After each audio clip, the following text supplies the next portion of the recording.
Atlantic Spine Center offers posterior lumbar interbody fusion. The spinal column, or backbone, is one of the most important parts of your body.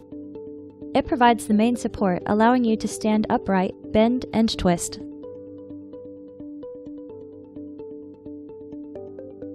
"33 individual bones interlock with each other to form the spinal column. The vertebrae are numbered and divided into regions. C1 through C7 cervical vertebrae form your neck, support your head and neck, and allow you to nod and shake your head. T1 through T12 thoracic, that's the 12 vertebrae that are joined by ribs to form your rib cage. L1 through L5 lumbar, your 5 sturdy lumbar vertebrae carry most of the weight of your upper body and provide a stable center of gravity when you move. 5 vertebrae of the sacrum and 4 of the coccyx are fused. It makes up the back wall of your pelvis. Between each of the movable vertebrae is located the intervertebral disc. Intervertebral discs consist of a thick outer layer with a crisscrossing fibrous structure, annulus, that surrounds the soft, gel-like center, the nucleus. Discs function like shock-absorbing springs. The annulus pulls the vertebral bodies together against the elastic resistance of the gel-filled nucleus. When you bend, the nucleus acts like a ball bearing, allowing the vertebral bodies to roll over the incompressible gel. Each disc works in concert with 2 facet joints, forming a spinal motion segment. The biomechanical function of each pair of facet joints is to guide and limit the movement of the spinal motion segment. The surfaces of the joint are coated with cartilage that helps each joint move smoothly.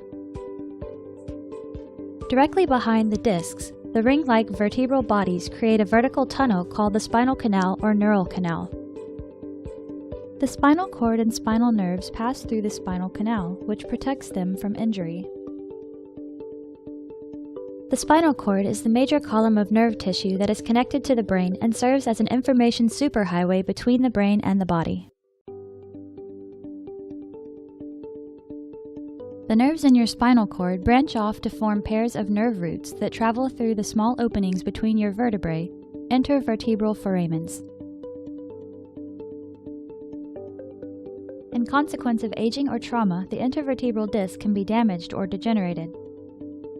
Loss of disc height can cause bulging of the disc, putting pressure on the nerves exiting the spine. Disc degeneration and facet joints overloading can cause their arthritic overgrowth. This resultant loss of space in the foramen can cause squeezing or pinching of the nerve roots as they exit the spine. This condition is called lateral stenosis. Spondylolisthesis is a common lumbar spine problem when the disc is unstable and allows the upper vertebral body to slide forward.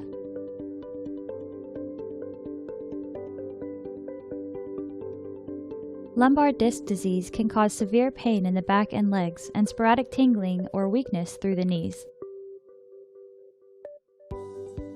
Disc disease's treatment is intended to re-establish the height of a disc and stop movement to alleviate pain. The PLIF is defined as posterior lumbar interbody fusion. This approach requires a 4 to 6 inch incision in the center of the back to access 1 or 2 levels. Initial posterior fixation is used to expand the intervertebral space. PLIF approach removes the spinous processes along with the lamina and facet joints. The spinal cord is retracted and the surgeon can access the disc. The surgeon can then remove the diseased nucleus to prepare the vertebral bodies for fusion. After the disc is prepared, a biocompatible polymer implant is filled with bone graft material and placed in the disc space.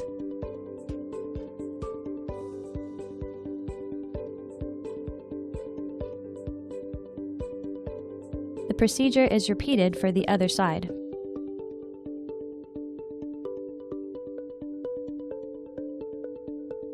Additional bone graft may be placed around the implants to increase the surface area for fusion. This procedure is normally accompanied by a posterior fixation with pedicle screws. The implant maintains the spacing of the vertebrae while the fusion takes place. After the fusion is completed and a solid bone mass forms, the two vertebrae are joined together.